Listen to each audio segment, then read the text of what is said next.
This is my dream right now of this. You can hold that. Ready? Can I close it? This is the greatest moment in my whole life, I'd just like to say.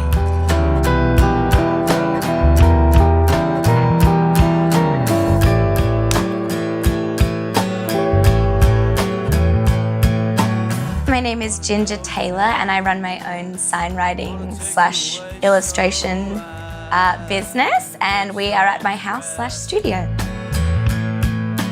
Well, this is called The Lodge, and it's because it's based on a log cabin, and it's actually my lounge room.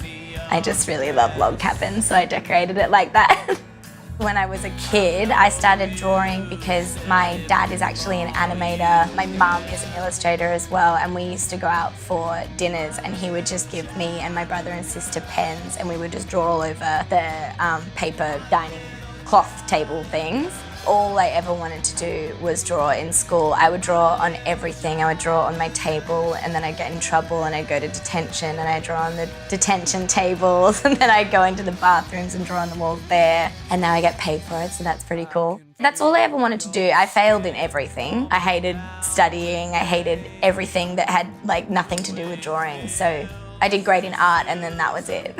I'm pretty lucky actually, because I think my parents are maybe the only parents in the whole world that didn't really have a problem with me getting in trouble at school. Not that they didn't care, but my mum always kind of just would come into my room and be like, "Are you happy?"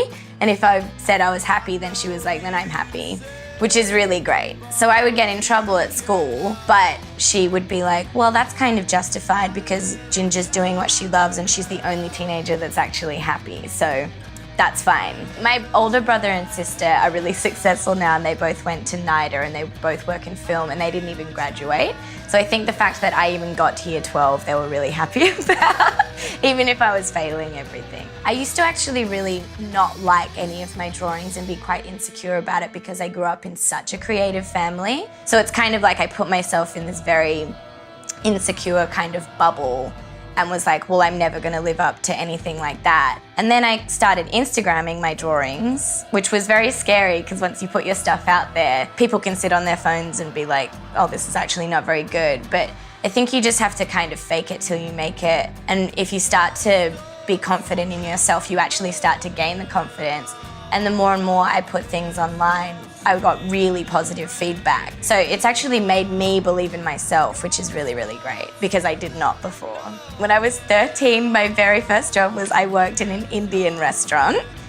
And I actually got fired from that because I kept eating all of the papadums. This has happened quite a few times. I got fired from jobs from eating too much of the food. I worked in a law firm as a law junior clerk. I don't even know what that means. I was a receptionist in a recruitment agency. I worked at Baker's Delight, which I also got fired from because this older girl told me I could eat as many cinnamon scrolls as I wanted to, and then I was not allowed to eat as many cinnamon scrolls as I wanted to. So I was very sick and also fired. I worked in retail. I've worked in a lot of retail actually, and I always hated it because I'm really bad at being fake with customers. And then when I moved to Sydney, I actually moved over to work at Hotel Street, the Sailor Jerry pop-up bar that we had in King's Cross. That finished up and I had no job. I had nowhere to live in Sydney, but I just decided I wanted to stay because I was having so much fun. So I got a job at Cockatoo Island. I worked at Mary's and I worked in a milk bar, and I got a job at JB Hi-Fi, and now I'm here. And I think that's all of the jobs, but I'm not too sure.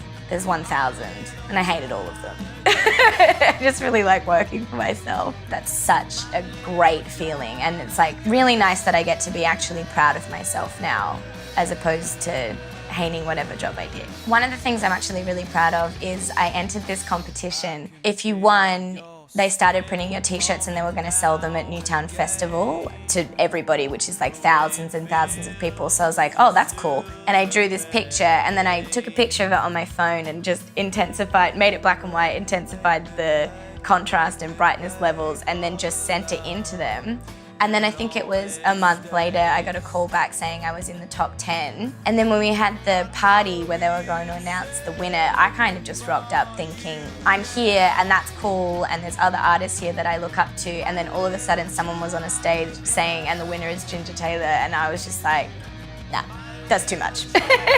I can't deal with that at all. This was the first big wall that I ever did, which was pretty exciting. Everything that I've ever done has generally been on paper or a wall that's only been a section this big kind of thing. So this was really great. I wasn't too sure that I could do it to begin with.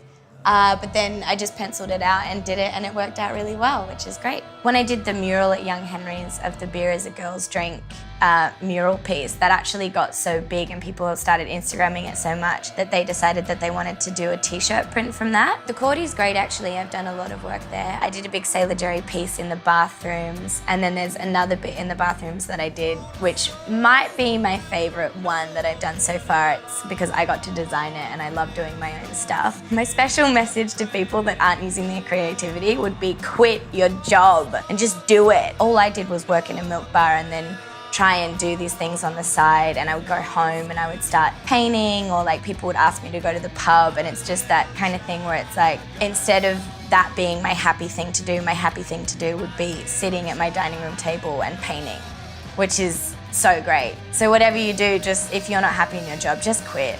Like, especially if you're in your 20s too, because it's like everything will work out, especially if you're positive. If you're positive and confident and fake it till you make it, you'll be totally fine.